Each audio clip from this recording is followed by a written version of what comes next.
Azərbaycan Milli Elmlər Akademiyasının Mərkəzi Elmi Kitabxanasında Natəvan Dəmirçioğlu'nun 44 günlük vətən müharibəsindən bəhs edən Açar romanının müzakirəsi keçirildi.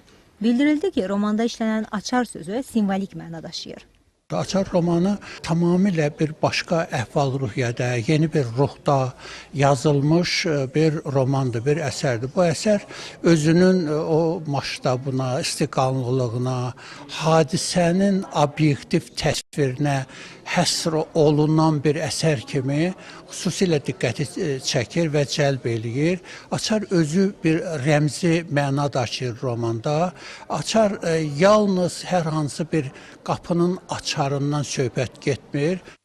Qarabağın işğalı dövründə hər bir Azərbaycanlının ürəyində daşıdığı bir ağrı var idi. Vətən həsrəti, torpaq niskili.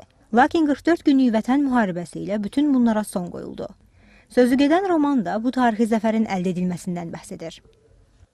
Bu əsəri mən tək yazmamışam.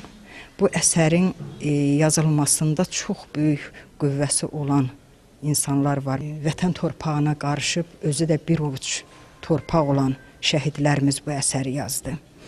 Eyni zamanda yaralı torpağımızın, yaralı yurtlarımızın sanki yarasını öz üzərinə götürüb vətənin yarasını sağaldan qazilərimiz bu əsəri yazdı.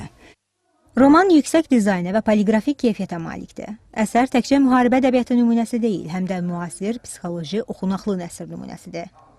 Şəhid və qazilərimizin prototipinin əks olunduğu romanda hadisələrin fövqündə Ali Başkomandan obrazı dayanır.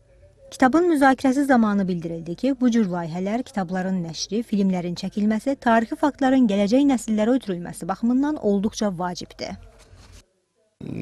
Zəfərimizin mahiyyətini əks etdirən və peşəkar səviyyədə, yüksək səviyyədə əks etdirən filmlərin çəkilməsinə böyük ehtiyac var və təbii ki, belə motivlərdən biri kimi həm də Açar romanı da rol oynaya bilər. Ümumiyyətlə, mən Azərbaycanın əldə etdiyi bu böyük qələbənin, tarixi qələbənin yükünün uca tutulmasının tərəfdarıyam. Romanda hadisələr 3 müxtəlif dövrə əhatə edir. 44 günlük vətən müharibəsi və zəfərlə başa çatır. Məmməd Məmmədli, Faris Şıxalizadə, Arzu Yusif, Ramilə Sultanova, Mədəniyyət xəbərləri.